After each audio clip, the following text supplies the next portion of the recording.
Bonjour à toutes et à tous, bienvenue dans ce nouveau podcast sous un format un peu spécial car aujourd'hui j'accueille Lénie Usaï, commerciale chez Neo Consulting. Lénie, bonjour. Bonjour Xavier, bonjour à tous. Tu as 31 ans, ça fait 2 ans que tu travailles chez Neo Consulting. Est-ce que tu peux nous en dire un petit peu plus sur ton activité? Oui, alors Neo Consulting, c'est une société de diagnostic immobilier basée à Metz depuis 15 ans aujourd'hui. Nous intervenons sur tous les diagnostics obligatoires avant la vente, avant la location, mais aussi sur la construction ou la sinistralité.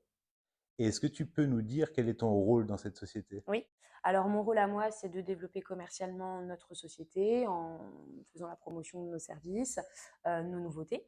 Je suis chargée aussi de suivre l'aspect qualitatif et le suivi qualité de nos clients, m'assurer que tout se passe bien, que nos clients sont toujours satisfaits.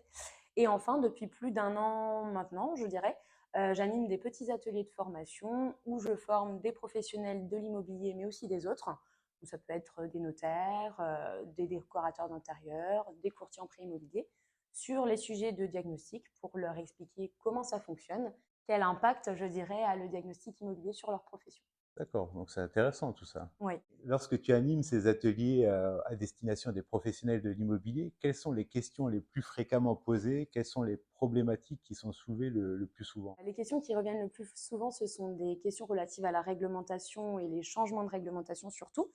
Et ce qui inquiète le plus les agents immobiliers, ce sont vraiment les impacts de ces changements sur la transaction immobilière. Et on observe une réelle volonté des agents immobiliers de s'informer sur les diagnostics pour pouvoir à leur tour informer correctement leurs clients sur les évolutions de la réglementation en la matière. Ah, tout à fait, parce que c'est vraiment compliqué, quoi. Souvent, on parle de choses de DPE, d'audit énergétique, et tout se confond un petit peu. Exactement. Le thème du podcast d'aujourd'hui est l'audit énergétique.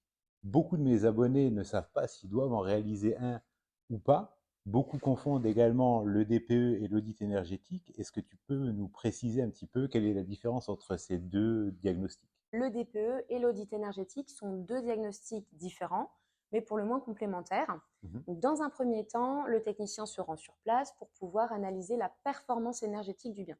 Ce qu'on veut savoir, c'est quel est son degré de performance.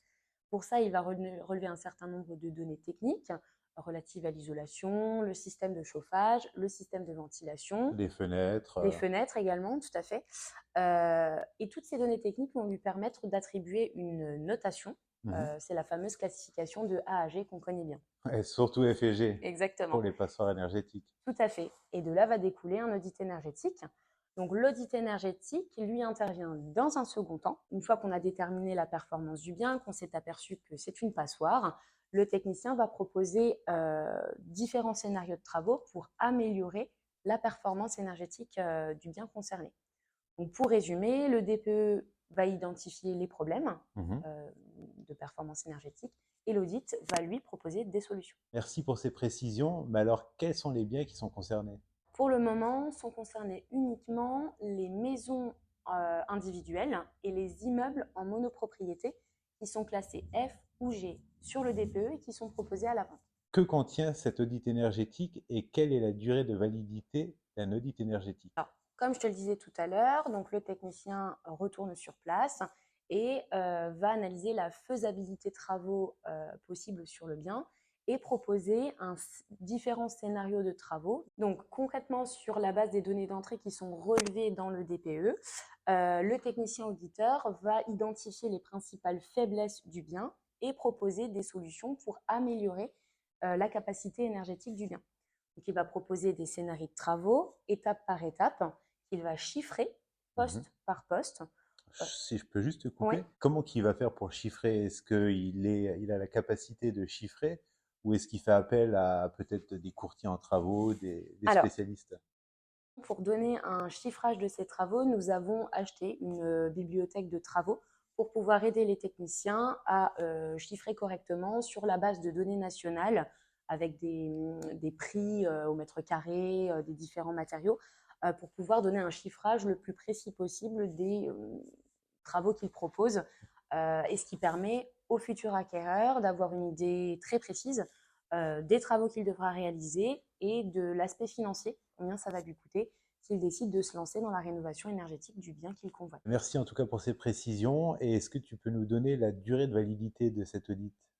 Oui, l'audit énergétique est valable 5 ans. À quel moment doit être remis cet audit énergétique? Est-ce que c'est comme le DPE en amont de la vente ou est-ce que ça peut venir par après? Alors, l'audit énergétique doit être remis au futur acquéreur dès la première visite et il doit être annexé au compromis de vente chez le notaire. Donc, il est important de pouvoir délivrer cet audit à la personne qui visite le plus tôt Le plus tôt possible. possible. Exactement. Pour qu'elle ait connaissance le plus tôt possible aussi de la situation sur place et des éventuels travaux qu'elle aura à entreprendre par la suite. À la lumière de ces éléments, comment est-ce que tu vois l'évolution du parc immobilier? Je pense qu'il va y avoir une chute sensible des prix des biens qui sont identifiés comme passoires énergétiques. C'est vrai que l'impact numéro un de l'audit énergétique, c'est la négociation du prix. On sait tous que le levier travaux, c'est un levier de négociation incroyable. Mhm. Et un futur acquéreur qui souhaiterait se positionner sur un bien bas classé ne manquera pas de saisir l'opportunité de négocier le prix de vente en mettant en avant les différents travaux avec le montant des travaux à réaliser. Donc on peut s'attendre à une chute plus ou moins sensible du prix de ces biens qui sont catégorisés passoires. On peut également noter que les biens se vendent moins vite parce que l'audit énergétique nécessite une seconde intervention sur place. Mhm. Et on a également, on observe un ralentissement au niveau des banques puisqu'aujourd'hui le DPE et l'audit énergétique sont des critères déterminants pour le montage des offres de prêt. On constate que les banques sont beaucoup plus regardantes sur la partie énergie pour pouvoir délivrer ou non des offres de prêt à leurs futurs acquéreurs. D'accord, ouais. Donc là, tu m'apprends vraiment quelque chose. Je ne pensais pas que les banques avaient cette notion de regarder le DPE pour justement attribuer l'offre, mais quelque part, c'est un peu logique parce que s'il y a des travaux de rénovation énergétique à faire et que la personne n'a pas le financement pour le faire, bah forcément, il n'y aura aucune évolution du parc immobilier. Exactement. Et puis, effectivement, les banques ont besoin aujourd'hui de garanties. Elles veulent s'assurer que les acquéreurs qui souhaitent se positionner sur des biens avec de gros travaux ont les épaules nécessaires et pour pouvoir absorber des grosses enveloppes de travaux.